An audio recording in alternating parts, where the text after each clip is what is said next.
What's up, everyone? Welcome back to the Cleveland Indians franchise. Before we get into opening day festivities, I just want to know I had to redo the setup video for this franchise, and we did a couple things differently. We traded Bruce Chen for Wesley Wright, and we also, I believe, released someone different than we did before. So that's no, I tried to release all the same people. The contracts are slightly different though, and we were also able to sign Ryan Domit. We're gonna move on to the other thing that ended up going different. We traded Gavin Floyd. We had a surplus of starters and not enough relief pitching, so we got Neil Ramirez. However, with the trade for Wesley Wright, we actually had a surplus of relief pitching at that point. So Neil Ramirez, for the time being, will be in the minors. However, later on in a few episodes, we're going to be trading Scott Atchison. I'm already a couple episodes ahead. So we're going to be trading Scott Atchison and opening up a spot for the reliever we just acquired. So now let's get into opening day. I'm going to cut to that in a second. It's opening day for the Cleveland Indians. They are in Minute Maid Park in Houston to take on the Houston Astros, who are in kind of the same situation as the Cleveland Indians are, except at a much less advanced stage where they're in a wide open division where anyone could win, and you don't really know what's going to happen in terms of the Astros. They're in the AL West, where Seattle and LA look like they might be favorites, but they do have their respective issues. And then after that, who knows what the Rangers are going to do, who knows what the Athletics are going to do, and who knows what the Astros are going to do. And in the AL Central, where the Indians play, there's four teams that could potentially win the division in terms of talent and roster. The only team that really is a lock for, cellar dwellers is the Minnesota Twins. And they're still not that awful of a team. They might have a few in improvement this year even. But, the Tigers could win their division. The Indians could win the division. The Royals, the White Sox, who knows? It's a really wide open division this year in the AL Central, the most competitive division in baseball, I think, at this point. It used to be the AL East, and now it is definitely the AL Central. So, opening day, we are going to have the matchup of Corey Kluber and his name escapes me. Oh, Colin McHugh. Colin McHugh is going to be on the mound for the Astros, and it's going to be Corey Kluber for us, and we're obviously on the road. We don't play at home for a couple series, I believe, but we are, not going that slow through it. We're going to play about 2 games a month. That should be about a game every 3 weeks. That's my goal. Depending on how the season goes, of course, if we're just winning a ton of games in the sim, I might, take it a little easier because, then there's higher chance of making the playoffs. But, you don't have a playoff spot until you clinch the playoff spot. You can sit in first in the division half the season and then blow the last month and still miss the playoffs, aka the Brewers last year. As the Brewers sat in first in the NL Central for most of the season and ended up missing the playoffs by a few games. So here we go. Corey Kluber and Colin McHugh. They are pretty similar pitchers. They haven't been professional for very long. Similar height. About a 20-pound difference in weight, too. They're still pretty big-sized dudes, 6 foot tall. So anyway, here's the Cleveland Indians lineup. Michael Bourne, Jason Kipnis, Michael Brantley, Brandon Moss, Lenny Chisenhall, Jan Gomes, Carlos Santana, David Murphy, and Jose Ramirez. Jose Ramirez in for Mike Aviles, as Mike Aviles is not very skilled versus right-handed pitching. And Colin McHugh's on the mound. It's more that Mike Aviles is very skilled versus left-handed pitching, whereas Jose Ramirez is not. And Jose Ramirez still has potential to grow into a decent hitter. So we'll see what happens in regards to that. But anyway, let's get into it. Michael Brantley at bat, bottom of the first, or top of the first, excuse me, and he's going to strike out right there. He didn't get anything going in the top of the first. So here is the Astros lineup. They are going to throw out Robbie Grossman in center, Jed Lowry, Jose Altuve, Chris Carter, Evan Gattis, Colby Rasmus, George Springer, Jason Castro, and Luis Valbuena. A very deep lineup. Their lineup is definitely where they make grades. They are a very hit-or-miss team. They're either going to hit a lot of home runs or miss and strike out a lot. It's, not really a whole lot of in-between. There's not a lot of middle ground. Their players aren't really going to hit for average besides Jose Altuve, and I don't really think of anyone else as a power hitter. Anyway, Corey Kluber had some control issues in this game. I was making slider adjustments on the fly. Sweet double play right here, too. I was making slider adjustments kind of on the fly throughout the first few games I played of this, and I hadn't played on all-star pitching I believe I was playing on all-star pitching this game. I bumped it back down to veteran, I believe, at some point. But I started out on all-star pitching, and it was not going very well in terms of I was walking everyone. So I did adjust the slider by 1 for CP or human pitcher controller consistency. It was one of those two. So anyway, we got a couple men on, but David Murphy's going to ground out to the second baseman right there. He's going to throw over to first in time. Bottom of the second, Chris Carter at bat strikes out, and he is one of the best examples of all or nothing player. Going to hit a home run, going to strike out. Evan Gaddis now 3-1 count, 1 out, and he is going to hit a bomb, a solo shot for Evan Gaddis, and that is going to open up the scoring for the Houston Astros and the MLB season.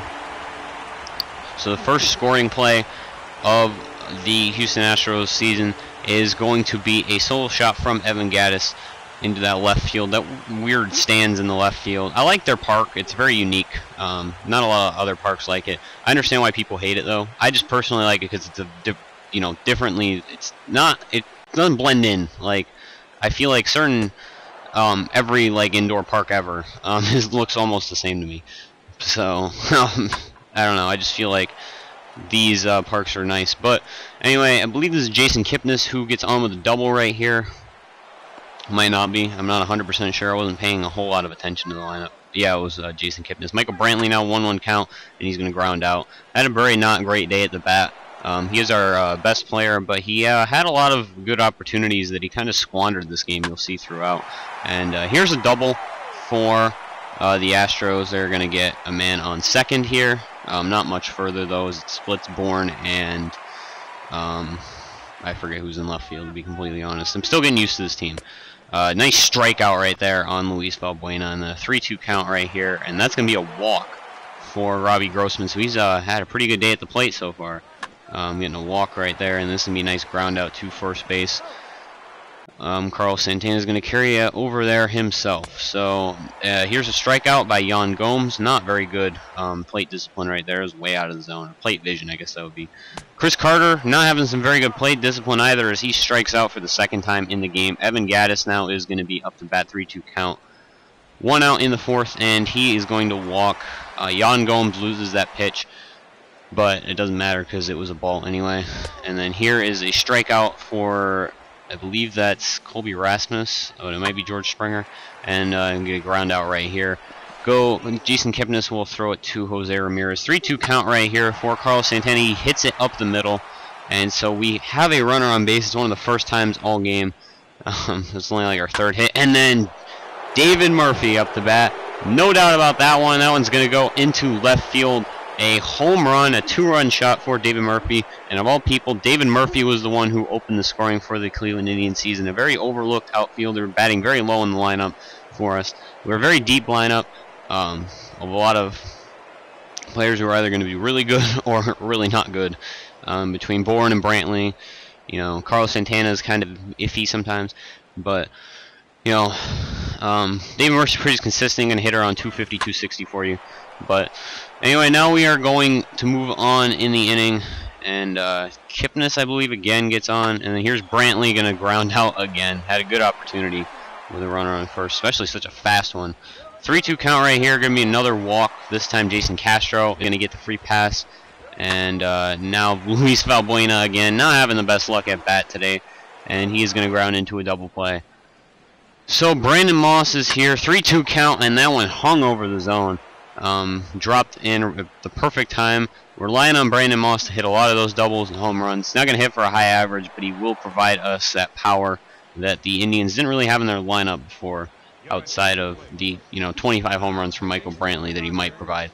Tony Sipp's going to come in relief of Colin McHugh, 31-year-old lefty. Had a good last couple seasons. He's going to start off by walking Lonnie Chisenhall. Not a good way to start. And then it's going to be a high single off of that left field thing. And the runner is going to score from third. And so we take a 3-1 lead here in the inning. But that is not where the scoring is going to end, believe me. We have Carlos Santana at bat now. This is a weird play that I've noticed a lot early on both sides. It'll happen to me quite a bit too, where the catcher will not react to those slow rollers at all until it's way too late. And then here we go. We're going to get a sac fly from David Murphy. which is going to score the runner from third. It's going to actually get them an out, too. They needed an out. They hadn't gotten one this inning yet. So that's good news for the Astros, even though they did give up a run. Michael Bourne with 2 outs is going to send this one into the gap. Probably could have gone for 2 if the runner was not so slow going from second to third. But that's just going to give us an opportunity with Kipnis up to steal. However, quick counts, which we are on, gives us a 3-2 count, and that's going to be a ball after Kipnis holds up. So bases are loaded with 2 outs, and Michael Brantley is finally going to get something going at the plate. He is going to single that one. It's going to score 2 runs, and we are going to be up 6-1. And that is going to be the end of the scoring as Brandon Moss strikes out. And so we are up 7-1 now. Mike Aviles came in because I had Dion Viciedo hit for Jose Ramirez, and I was not going to have Dion Viciedo playing third base or shortstop. So here's a weird play. Chisenhall and Aviles really couldn't get to that. Aviles is not a great fielder, to be completely fair. Here's Chris Carter with his 3rd strikeout of the game. He would get the golden sombrero this game. I don't think I showed the 4th strikeout because it was in the 8th inning, I'm pretty sure. But nice ground out right there is going to end it out. 6-inning recap. David Murphy 1 for 2 with a home run, 3 RBI on the day. Evan Gattis 1 for 2 with a solo shot and a walk. And Corey Kluber 6 solid innings, 3 hits, an earned run, 4 walks, but he does have 7 strikeouts, and he's going to stay in for the next inning for us. Joe Thatcher is going to come in for the Astros, however, though, as Tony Sipp had a very bad inning. He's going to have a really high ERA for a few days until he can get that down. But anyway, we are going to get a double right here into the gap. Rolls all the way to the wall, and it's going to be a close double. There's a good chance that he cuts it off, but we are going to get in there just a little early. Carlos Santana 1-1 count, and he is going to hit that one, but it's right into the glove of the third baseman. Hold the runner at second. And then we're not going to get anything going here. Murphy is going to single it, but we send the runner home. I don't remember what the fuck I was thinking at the time. He almost makes it, but he is out. So that's going to end the inning. We are up 7-1, though. I was kind of getting a little greedy. Kluber is going to be his last strikeout. We left him in for 1 more out because we wanted to bring in a lefty, but I don't think we even ended up doing that. I don't remember. Oh, yeah, we did. We wanted to get in a lefty. I thought Chisenhall would make an easy play right here. Instead, he overthrows it like hell, and the runner ends up on base. So we were just waiting for that 1 out to get Wesley Wright, I believe, who we just traded for at the start of the episode. He's going to enter the game here in a second. We'll see him. A very solid left-handed reliever. I always liked him when he was on, well, I liked him. I think he was only on Tampa Bay for 1 season, but it was the year I was really following the Rays. I live in the Tampa Bay area, so it's not that hard to follow them. But it was the year that the Rays made the playoffs. Wesley Wright was on their team, and then they didn't tender him, which I was confused by. He was a pretty good pitcher for them. And then he was on the Cubs. Now he's on our team after we traded for him. I believe he's on the Orioles in real life. But, yeah, here's another example of not reacting quickly to that slow roller. But he reacted quicker than normal. So bottom 9 now, we're going to fast forward. And Zach McAllister was in the game. But he gives up a home run right there to Chris Carter. So he didn't actually get the... I don't remember. No, I don't think he got golden sombrero, actually. So that would have been his... I don't know. We'll see in the stats at the end of the game. Well, you'll see because I'll be done with commentary by then. But it's not over yet. It's a 5-run game now. Next batter is Evan Gattis, and he is going to hit that over the head of Kipnis. I don't know why Kipnis completely stood still. Like, I would have tried to jump for it if I was him. But at the same point, I was controlling him, so I mean, I'm just as much to blame. 3-2 count right here. Going to hold the runner at second. I don't know what I was thinking at the time. Chisenhall throws it just a second, and that's going to be a hit. So 1-2 count for Springer, and he's going to get a hit right there over the third baseman's head. And we're going to throw home and get the runner trying to go home. Good idea right there. And 2 outs right now, but McAllister is going to walk Luis Valbuena. And so I didn't realize it was a save situation, so I just decided to bring in Juan Oviedo. I would have brought in Cody Allen if I knew it was a save situation. Juan Oviedo would end up with the save here as he strikes out the final batter of the game.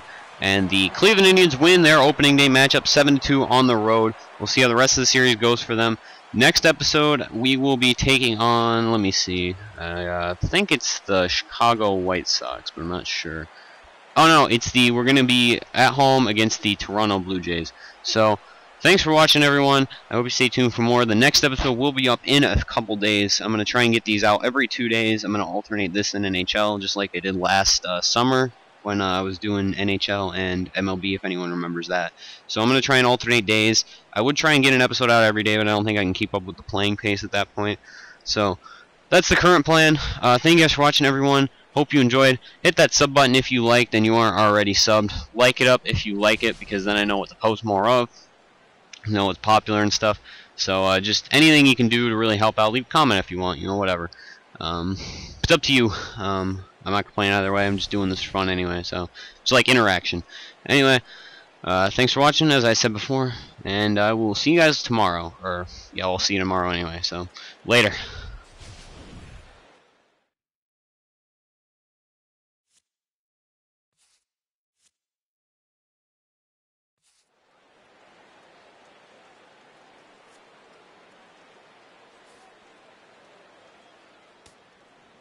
Final line score for our ball game tonight. For the victorious Cleveland Indians, 7 runs on 13 hits. 1 error. They left 7 men on base. For the Astros, 2 runs, 6 hits, no errors. They left 8 men on base. Time of the ball game, 3 hours and 17 minutes. Tonight's paid attendance at Minute Maid Park, 40,950. The Astros thank you for attending and remind you to please drive home safely. Good night.